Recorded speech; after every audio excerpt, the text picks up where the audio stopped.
pangalan ng lalaking ito ay si Uno. Isa siya sa pinakamayamang bilyonaryo sa mundo.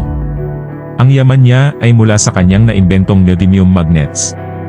Galit si Uno sa mga nangyayaring injustice sa mundo. Mahilig siyang tumulong sa mga tao. Gamit ang impluwensya at yaman, nagpasya si Uno na magpanggap na patay at bumuo ng isang grupo. Ang hangarin ng grupo ay pagbagsakin ang mga diktador na pinuno ng bansa sa buong mundo. Nag-recruit si Uno ng 5 tao na magiging miyembro ng grupo. Binigyan niya ang bawat isa ng alias na numero. Tulad niya, ang mga taong ito ay walang nakaraan, itinuturing ng patay sa lipunan, at nagdesisyon na magtrabaho bilang mga bigilante. Matapos makipagkita at kausapin ang abogado ng isang diktador sa Florence, Italy. Sila ay sinundan ng mga kalalakihan na armado ng malalakas na kalibre ng baril. Si Dos, na isang espiya, ay nabaril habang sinusubukang tumakas. At si Cinco, na isang doktor ay makikita na sinusubukang operahan ang tama ni Dos. Samantala, si Sais, isang napakahusay na driver, ay nagawang makaiwas sa mga gunmen. Habang sila ay sinusundan ng isang nakamotorsiklo, nagpasya si Dos na bumangon para paputupan ang reader. Dahil sa tindi ng bakbakan, humingi ng tulong si Uno kay Cuatro.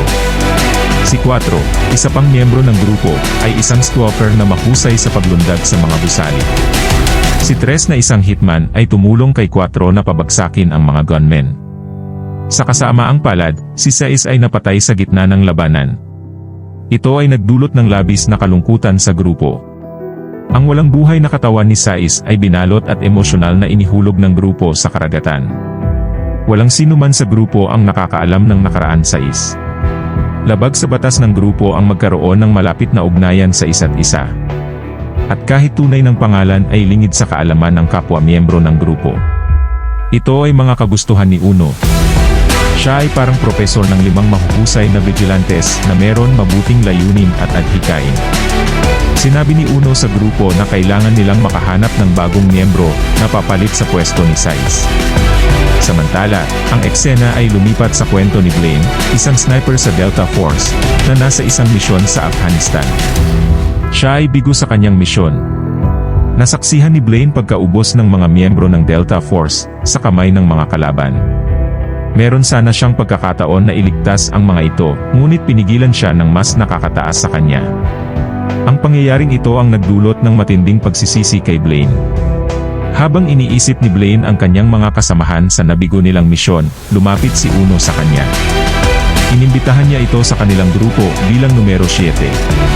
Sa pagnanais na magkaroon bagong buhay, tinagap ni Blaine ang paanyaya ni Uno. Katulad ng iba, nagpanggap si Blaine na patay. Isang marangal na libing ang ginawad sa kanya bilang pagkilala sa pagiging sundalo. Nasaksya ni Blaine ang kanyang sariling libing. Ipinakilala ni Uno si 7 sa grupo, at pinabatid sa kanya ang layunin ng kanilang grupo, ang pabagsakin ang mga ganid na politiko sa mundo. Pinaalalahanan din niya si 7, na isa na siyang patay, at hindi na maaari pang makipag-ugnayan sa kanyang mga mahal sa buhay. Pagkatapos ay iniulat ni Uno sa grupo ang kanilang susunod na misyon. At ang pangunahing target ay si Rovich Elimov, isang diktador ng Turkestan. Pagkatapos, nagtalakayan ang grupo tungkol sa mga benepisyo ng pagpapanggap na patay, tulad ng hindi pagbabayad ng buwis, walang kriminal na record. Sumali si Uno at sinabi pinakamahalagang aspeto ng pagpapanggap na patay ay ang pagiging malaya. Pagkatapos pinaliwanag ni Uno sa grupo ang planong kudeta para pabagsakin si Rovich. Sinabi rin niya na kinakailangan nilang patayin ang 4 na makapangyarihang general na malapit kay Rovich. At palayain ang kapatid ni Rovich na tagapagtaguyod ng demokrasya at kapayapaan.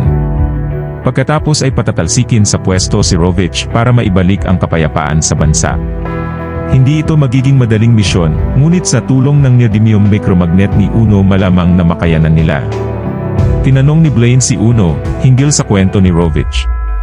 Ang eksena ay bumalik sa nakaraan, ang mga tao ng Turkestan ay tumatakas sa bansa dahil sa militar na pamamahala ni Rovich. Si Rovich ay napakalupit, sinasaktan niya ang sinuman na sumubok na magrebelyon laban sa kanya. Si Uno na noon ay isang philanthropist ay bumisita sa border ng Turkestan upang ipagpatuloy ang kanyang mga mabubuting gawa.